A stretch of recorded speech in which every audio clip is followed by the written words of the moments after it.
Welcome to the Grad Life Podcast, where we're talking about all things grad. I'm Rami. And I'm Jess. Today, we're talking about mental health, coping, and lifestyle choices with our special guest, Dr. Kate Worley. All right, let's get into it. Hey, everyone. How's it going, Rami? It's been one of those days. Oh, man. Secretly off air, you've been like busting my chops, so. You're not supposed to tell anybody that. Too late. Oh, they all man. know. Well, today we have a really, really special guest with us, Dr. Kate Worley. What do you do? That's a great question. Thank you. We should lead up with those. Yeah. What do you do? I'm the program director at Newman University for our clinical mental health counseling program. So we train graduate students in Pennsylvania and some of the other bordering states who want to be counselors in Pennsylvania. So I have a doctorate degree in counseling, and I have a license in professional counseling, and I'm also a registered play therapist. So I like to work with kids too. Kids. That's something I didn't know about you. Yeah. Yeah, I didn't Okay. know that either. Wonderful. All right. So naturally, we brought Dr. Worley on here to talk about some lifestyle advice, some coping and experiences that maybe some grad students deal with. And this is a heavy topic. Grad students deal with mental health issues all the time, and sometimes it just goes untalked about. So we wanted to bring Dr. Worley on here to kind of shed some light on that and maybe some advice on what to do while you're in grad school and how to deal with work and life and school, taking care of kids or taking care of parents. And it can be a weighing situation for you. So I know I've experienced some mental health issues like just recently, and I'm sure other students have as well. So and other professionals have as well. So yeah, we're just going to talk about it today. It just seems that it's either you're on one side of the spectrum where no one has access to mental health counseling or mental health coping strategies, or they don't know that they have access. And then you have the other end where all these people are proudly saying that they're in therapy and it's helped them a lot. So we kind of want to like bridge the gap there. Yeah. Essentially. Yeah, I love that. It's really interesting because a lot of our students want to be therapists, but they have not all had great experiences with mental health themselves and haven't even had great access to mental health. So it's a really interesting situation. So I love that we get to talk about that a little bit more today. We're going to just jump right in then. So Yeah. what would you say are some like effective coping mechanisms and strategies for managing that stress, like during work or during stress during academics, classwork? What do you do, let's say, when you implement them for your students or personal life? Yeah, I think in counseling programs, professors like to talk a lot about self-care. And as a student, I kind of just rolled my eyes because I was like, I am working full-time. I'm in school full-time. Like, what are you even talking about? Yeah. Like, I can't, like, I don't have time. So it took me a while. Like, it was probably, like, I have 2 master's degrees and a doctorate degree. So it All right, keep probably, flexing, it's yeah. fine. So Dr. Worley was working basically. So guys. good person to pick for this podcast Yes. because I've been in grad school for a minute. But it probably wasn't until my doctorate program when I finally found some things that worked for me, and it was really simple because I just didn't have a lot of like time or extra bandwidth. So like for me, my first step was reading for fun again because I was just like, I have to read so much for school. And so I let that go, which I really love reading. So my therapist kind of just encouraged me to start with really small steps, which made it simple. So really just like reading for fun and taking walks, like really simple things that were free because I was also broke and, didn't have a lot of time. So just really like simple things. And that worked really well for me because it felt manageable and I didn't set myself up for something I couldn't sustain. Okay, so I just have to say, if you're reading books for school and maybe you have like a field experience or workload, how did you fit in reading for fun? Did you like do this at the gym or something? Like working out with some weights with a book in your hand or something? No, I just like read before bed. So it kind of helped like just me unwind too. So it kind of helped with like being able to fall asleep too. So it was like a double dip, which was great. And I still do that. So it's been something that I can really sustain, which is great. And I try to encourage my students to, like, don't let these things that you love, like, go to the wayside just because you're in graduate school. Like, still find those things that bring you joy, even if you can't do it as often or as much. I know I was like, one of my good friends was reading this book, and in the book they mentioned doing something 1% better each day. So if you put a lot of pressure on yourself, if you're that type of person that puts so much pressure on yourself to get everything done, and I'm definitely that type of person. Yeah, you are. Excel spreadsheets coming to mind again. Oh, yeah. That's why I just relay a lot of my work to you. So, you know. It's very frustrating. But, you know, if you're one of those types of people that does that, then you can always try to say to yourself, look, I'm just going to do 1% better today than I did yesterday. And if that 1% is I'm going to walk up the stairs to get some exercise in versus taking the elevator up to my office. I made you do that today. You did. You did. I did. I appreciate that. You're welcome. And, Points of exercise. And maybe going to the gym afterwards or reading one page of that book right before bed. Yeah, I love that. I think some of the culture around self-care is kind of bougie, to be honest. Like, It is. Yeah. I'm gonna drink my $10 grass juice and then go to CrossFit, and I was like, I can't do any of that. So I love, like, just reclaiming self-care to be something more practical and, like, affordable, something that everybody can do. Something that just makes you feel good. Yeah. Right? It Right, makes exactly. you step out of the world of just grad school and just do something for yourself. Make you feel good about yourself and just help you recharge.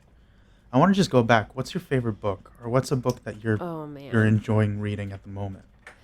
So that's a really difficult question, but I grew up reading Harry Potter. Okay, so so like did I. I always am gonna go back to that. But probably one of the more recent books that I really love is Life of Pi. Like, if you haven't read it, you've got to. It's so good. It's on my list. Definitely a movie, right? It's yes. So you could Okay. also just watch the movie. That's I'm a movie buff. I'm not Yeah, a I reader. think the books are so much better than the movies. Yeah. They definitely give more detail for sure, but I think they ruined some of the Harry Potter books that way too. The books are so much better than the movies. I will stand by that for the rest of my life.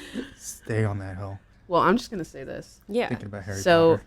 I know you're talking about reading as a piece of self-care, but don't be ashamed if you don't want to read. Okay? I'm not a big fan of reading. Not I a wish big I fan. was. I wish I was like that brainiac that loved to read and do all that. But I am a huge fan of trash television. Like Yes. reality TV shows. Like if that is helping you unwind, dive in. Dive into the full Married at First Sight and Love is Blind. Love is Blind. That's a big one. Yeah. Yeah. Personally, not into it. Sorry. Hashtag Cameron It's and a waste of Lauren. my own time. Much rather walk. All right, there you will. You know, and that's just a perfect testament. Everyone has their own version of self-care. Right. Exactly. I think like you and we talked about this a little bit, but self-care, it's like kind of going overboard where everybody's talking about it, right? Almost like it's like in your face every single day. Right. And we're doing this podcast now on self-care, Yeah. but like honestly, everyone talks about it all the time, so it kind of gets like diluted in a way where it's just obvious like you should be doing self-care. But is there too much of self-care going on? Like, do you think people are saying that as an excuse to get out of different things, or using that as an excuse to, you know, be rude to someone? Like, oh, can you do this for me? I'm sorry, I'm taking a self-care day, so get back to me later. And yeah. Yeah, it's really interesting because I think one of my students was trying to tell me that they like had the right to take like emotional health days, and I was like, I mean, I don't think that's in the student handbook. I don't know. I don't think so. Ooh. But yeah, I mean, I think it can get tricky because Yeah. like I think as graduate students we like to procrastinate if we can. So it's like checking yourself, like, is this a procrastination moment, or do like I really need a minute? Yeah. Yeah. And that's like a fine line. Like, how do you even know when you need a real minute Right. or if you're just procrastinating? I've found that it's a lot better for me mentally if I get all my work done as soon as I can. 'Cause Yeah. if I let it procrastinate, it starts festering in my mind, and it just feels like I'm rushing. I'm not putting my best work forward if I don't do Yeah. it earlier, and I'm not waiting until the last minute to do it. It's just, I think it's so much better for your mental health if you do that. But everybody works differently Right. and Very operates. true. I'm just like, Yeah.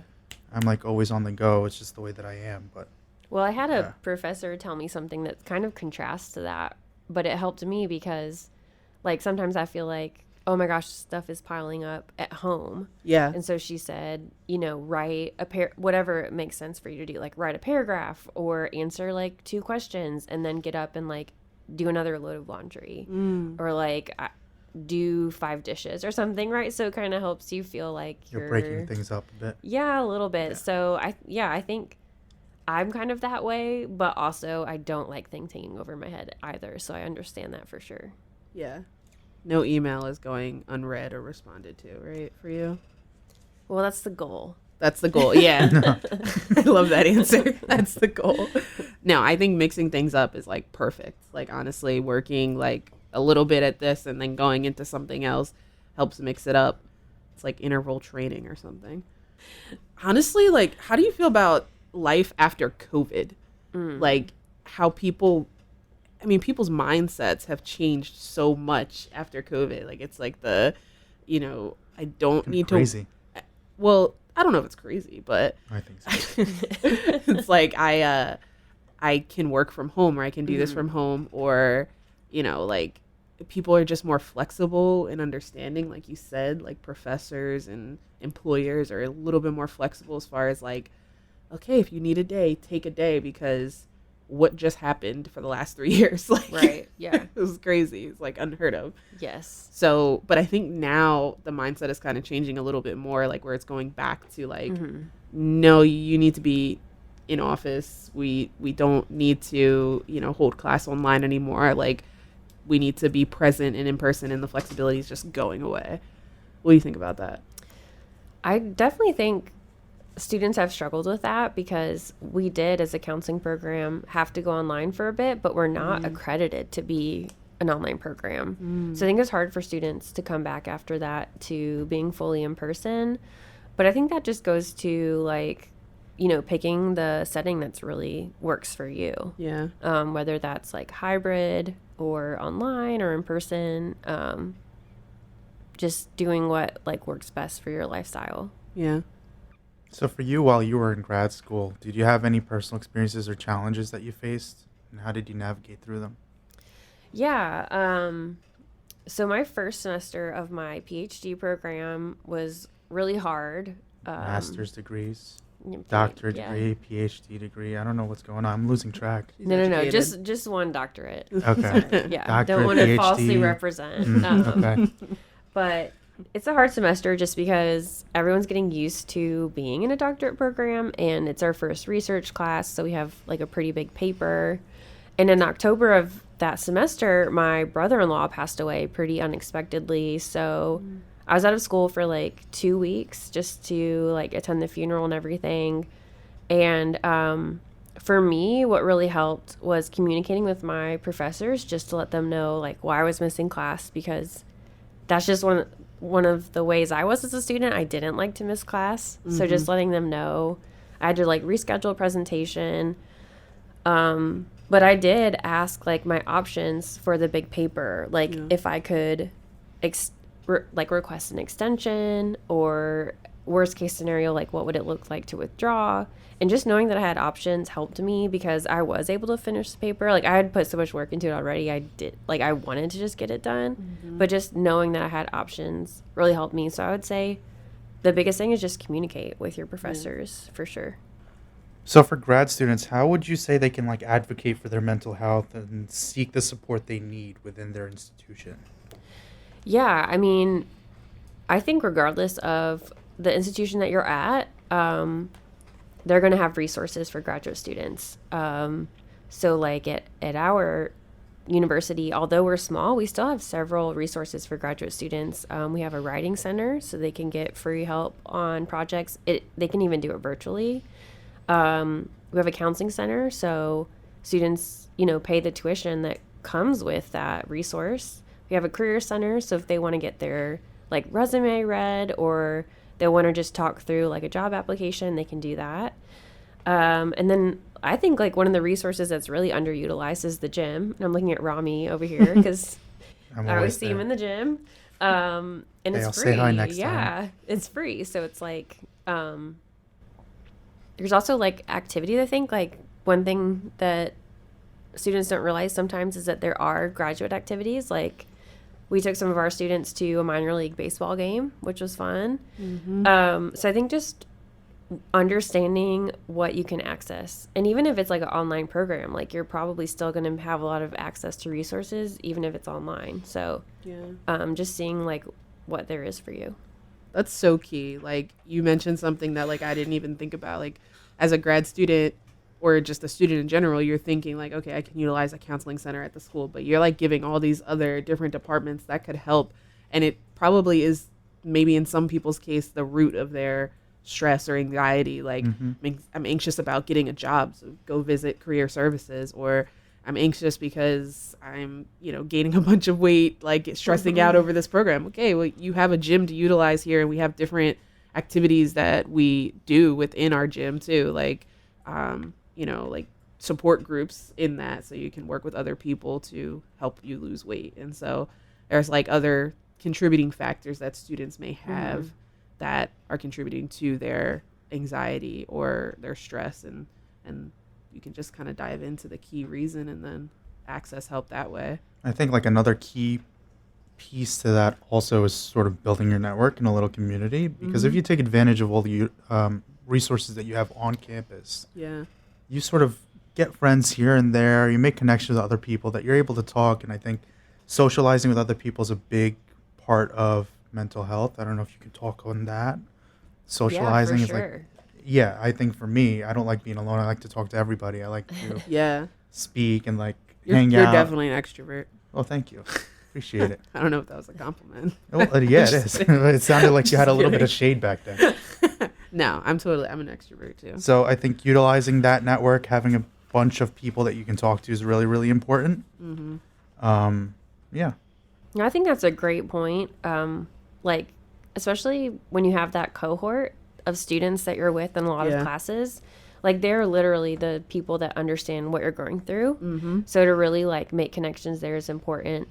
Another great thing that I think a lot of graduate programs have is participation for students in like professional organizations. So we encourage students to like attend those conferences. We're a part of the Honor Society for Counseling, so that connects them to a larger group of people who are also counselors. I remember one of the first professional conferences I went to, they had like an ice cream social for doctorate students, and it was just super fun to like meet people from other programs and to like be able to complain and like vent about the same issues of like, oh my gosh, like this dissertation's killing me. So I think that's another great thing to do too, is like figure out what the organizations are that you could be a part of, because you're going to meet a lot of friends through that too. What kind of ice cream did they give you? Man, it was like Sundays and stuff, so you could do pretty much whatever. They even had like a cooler of like ice cream sandwiches and like stuff like that, so it was pretty good. Sprinkles, chocolate or rainbow? I don't like sprinkles. Ooh. I know. That's a controversial one. I didn't think I'd hear that. Yeah, it's okay, if they're called jimmies for some people, so just throw that out there. Exactly. What is a jimmy? I don't know. Yeah. I'm not. Our producer Sean over there really likes jimmies. I have no idea what a jimmy is. You're from New York, that's why. That's true. I'm from New York. I'll never stop talking about that. We know. Oops. I think like going even like outside of school, like there's so many communities. Like I'm on so many different Facebook groups that'll help me like get by certain things. Like you can go on different Facebook groups and see communities that are in your own world outside of school too that can help you through different things. So that's a good point. That's a good tidbit. I should probably take like advantage of that. Yeah. You know, I'm only in like different car groups and stuff like that. That's all I do. Oh. No, you should probably check out some physical therapy groups. You know, be with your people, Rami. Wow, it's not my only people. I'm diverse. That's Yeah, good. well, I'm a there's man of many talents. physical therapy groups even like at other schools too. You know, just not I even think they within all your stick own to school. themselves, you know. You never know. We network at CSM. That's what we do. Well, didn't the physical therapy students just go to like the beach? Life rolls on. Yeah, that was I a fun mean- time. I wasn't there though. I wasn't able to Oh go. man, Yeah, that looked really Unfortunate. fun. I heard it's really fun. They're all like bonding over it. So I missed out on a really good experience. Yeah. All right. So how do you approach time management and prioritize tasks effectively? So when I was a graduate student, like again, I had to find what worked for me because other people are going to have other schedules. I know, like, I had a mentor that was ahead of me in the program, and I asked like what her strategy was for writing her dissertation, and she said like she needed to work on it every day, even if it's just for a couple minutes. But for me, I found that didn't work really well because I needed like a chunk of time. So I had to kind of prioritize either like a couple hours on Saturday or Sunday to do that. Yeah. But some people want to have like 30-minute little chunks during the week. So I think you definitely have to find what works for yourself. And also I had to prioritize like family and like really close friends because I did have so much less time. And I think, you know, friends will understand that you don't have as much time to do everything. Yeah. But just prioritizing those social events that are going to like really bring you life and like be around the people that you really love. So I think those are the two things that helped me kind of get through it. Yeah. And to know like this isn't forever. Like this might be just Right. for the next year to 3 years that you're here. So like, Yeah. you know, you'll be able to catch up with everyone and then hang out every weekend again soon. Yes, But for sure. yeah, but definitely grab onto those events that you really don't want to miss, like your friend's wedding or like hanging out with a group of friends that you haven't seen in a couple years, like because those will give you life, like you said. Dr. Kate, Yes. I have one last question for you. All right, hit me. Okay. What are some common misconceptions or myths about the grad school experience that you know of or that you're aware of? And what are some insights you can share about them that you can, or what are some insights that you can give that can debunk those insights or misconceptions? Yeah, I think the biggest one I've heard, and I kind of struggled with a bit myself, is that people a lot of times will say like, I can't do it, or I'm not smart enough to do it. And like what I heard a lot of my professors say who had gone through like a PhD program is it's really not about intelligence as much as it is about like work ethic and just doing it, like committing to the process and just getting it done. So I think like some of those like fears and self-doubt will come to play, which can lead people to not pursue something that they really want to do. But I think really it boils down to just the commitment to the process and like having that work ethic rather than like, oh, like I got this score on the ACT or the GRE, right? It's more about like, if you want it, you'll do it. You'll get it done. Right. Wise words. Wiser words have never been spoken. I love that. Yeah, it's true. Well, thanks, Dr. Worley, for coming on our Yeah, show thank you, today. guys. Thank you, Dr. Kate. It's a great time.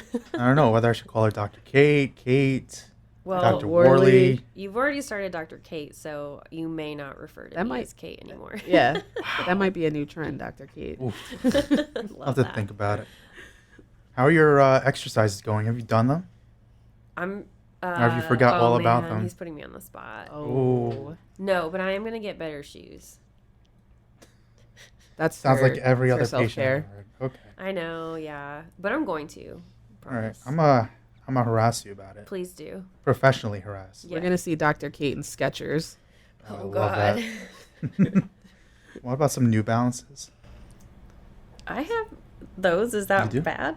Well, no, I was thinking about like the dad look. No, Oh, yeah, the dad Mine shoe. are cute. Okay.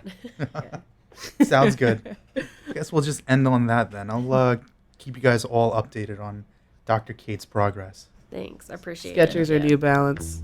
Or A6. Oh, that's A6 another good one. A lot of nice Nike. Walking on clouds. Yeah. All right.